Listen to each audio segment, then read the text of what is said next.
இரண்டாம் உலகப் போரில் பிரான்ஸில் நாசி படைகள் வந்து ஆக்கிரமிச்சிருந்துச்சு. அப்போ ஒரு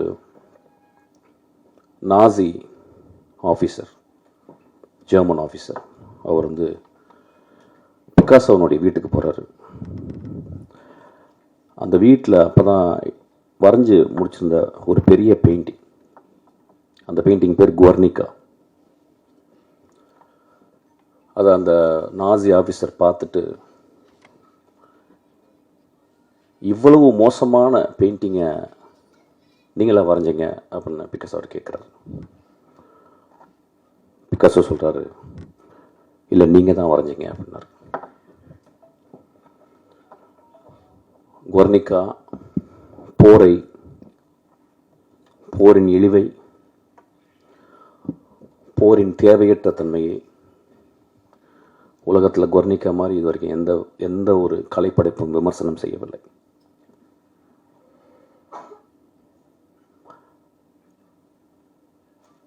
இதை வந்து நான் வயலன்ஸ் அப்படின்ற ஒரு புக்கில், ஜிசக்குடைய புக்கில் இப்போ நான் சமீபத்தில் படித்தேன். இந்த மேடையில் என்ன பேச வர போகிறேன் அப்படின்னு வழக்கம் போல் நான் என்ன பேச போகிறேன் எனக்கு தெரியல. It is going to be whatever comes, it's going to be again a performance. But it will be a very, very calm performance, not a very agitated performance. ஒரு கலைப்படைப்பு சமூகத்திலிருந்து தான் உருவாகுது. ஆனால் நம்ம சமூகம் கலைப்படைப்புகளை பார்த்து இந்த படைப்பு சமூகத்தை கெடுக்குது அப்படின்றாங்க. ரெண்டுமே நடக்குது. ஒரு மோசமான கலைப்படைப்பு சமூகத்தை கெடுக்குது, ஒரு நல்ல படைப்பு சமூகத்தை சிந்திக்க வைக்குது. ஒரு சினிமாவுடைய maximum impact, it can stop people for few seconds to think about life. நம்ம லைஃப்பில் நம்ம வந்து we are very busy always and we are terribly bored. We are terribly bored, that's why we are very busy. We are running, ஓடிக்கிட்டே இருக்கோம். அப்போ ஒரு தியேட்டருக்குள்ள ஒரு 2.5 மணி நேரம் போய் உட்காந்து ஒரு படத்தை பார்க்கும்போது, அந்த படம் பார்க்கும்போது நம்மளுடைய சித்தாந்தங்கள், நம்மளுடைய ஐடியாலஜிக்கல், நம்மளுக்கு பிடித்தவை, நம்ம சின்ன வயசுலேருந்து வளர்ந்த நம்மளுக்கு அப்பா அம்மா, இந்த சமூகம், மதம், ஜாதிகள் சொன்ன இந்த சித்தாந்தங்களை அந்த கலைப்படைப்பு கேள்வி கேட்கும்போது, எதிர்க்கும்பொழுது நம்மளுக்கு பெரிய கோபம் வருது. இந்த கோபம் நியாயமுமானது தான். இந்த கோபம் நியாயமானது.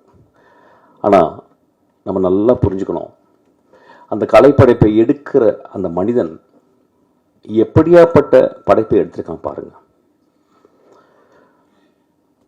இந்த 100 வருஷத்தினுடைய தமிழ் சினிமாவை நீங்கள் ஒத்து பார்த்தீங்கன்னா, ஒரு சல்லடையில் போட்டு சலிச்சு பார்த்தீங்கன்னா எத்தனை படங்கள் தேரும்,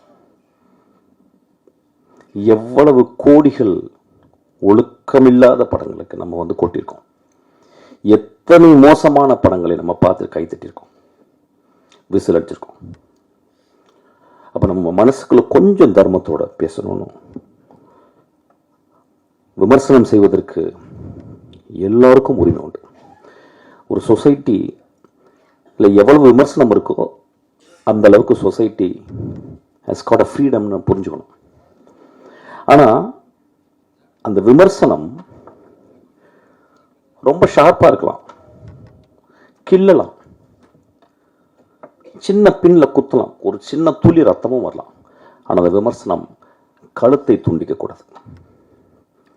அதுவும் ஒரு கலைஞனுடைய கழுத்தை துண்டிக்கக்கூடாது. இந்த படத்தை பற்றி நிறைய விமர்சனங்கள், சென்சாரில் பெரிய போராட்டம், அந்த படத்திலே தெரியும்.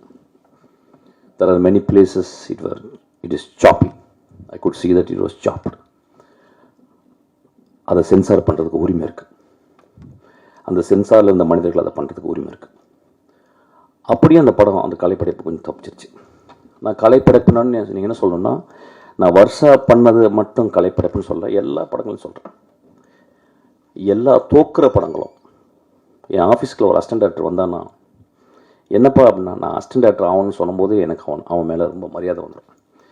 ஏன் 2000 3000 தொழில் இருக்கும்போது ஒரு இளைஞன் நான் சமூகத்திற்கு கதை சொல்லணும் வரானே, அவன் எவ்வளோ பெரிய கலைஞன். அவனுக்கு சொல்ல தெரியுதோ இல்லையோ, அவனுக்கு சொல்ல வருதோ இல்லையோ, அவனால் சொல்ல முடிஞ்சதோ இல்லையோ, 30 வருடங்கள் ரோட்டிலே இந்த தெருவுகளில் வேஸ்ட் பண்ண, இந்த டீ கடையில் வேஸ்ட் பண்ண அசிஸ்டன்ட் டைரக்டர் எனக்கு தெரியும்.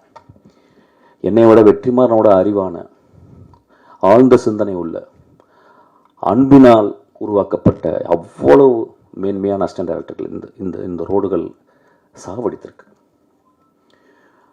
அப்போ ஒரு படத்தை நம்ம பார்க்க போகிறோம். இந்த படத்தை எழுதின இந்த குழந்தை ரொம்ப நாளைக்கு முந்தைய ஒரு கூட்டம் தான் வெற்றி. எனக்கு அந்த குழந்தைய முத சேரும்போது அப்போ இத்தனை கொண்டு இப்பயும் வளரல, இவ்வளோதான் வந்திருக்கா. அப்போ வரும்போது நான் பார்த்தேன் அந்த பொண்ணு. எப்பயுமே பொண்ணுங்க சினிமாவுக்கு வரும்போது அவ்வளோ சந்தோஷமாக இருக்கும். ஏன்னா ஆண்களால் அழுத்தப்பட்ட மோஸ்ட் மேல் செவனிஸ்டிக் ஏஜென்சி அப்படின்னா ஐ வுட் கால் சினிமா. அப்போ அதில் ஒரு பெண் வர்றான். ஒரு பூ முட்கள் கூட நடந்து வருது. அப்போ நான் அந்த பொண்ணை பார்த்து, இந்த பொண்ணு நல்லா பிரைட்டாக இருக்கான் வெற்றி அப்படின்னு 2-3 புத்தகம் கொடுத்தேன். அதை வெற்றி நேற்று எனக்கு சொன்னான்.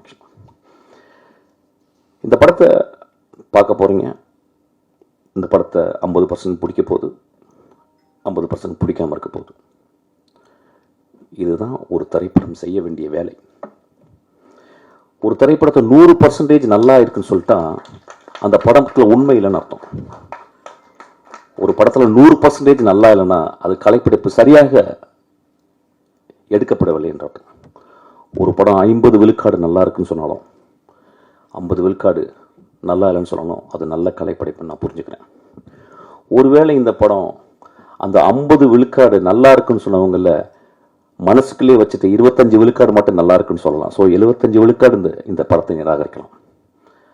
ஆனால் அந்த படத்தினுடைய நியாயத்தை நீங்கள் பார்க்கணும்.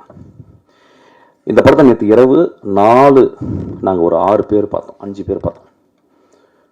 அந்த படத்தை பார்த்து முடித்த உடனே லைட் போட்டு வெற்றி எனக்காக வெயிட் பண்ணிகிட்டே இருந்தான். அப்புறம் தூங்கிட்டான்.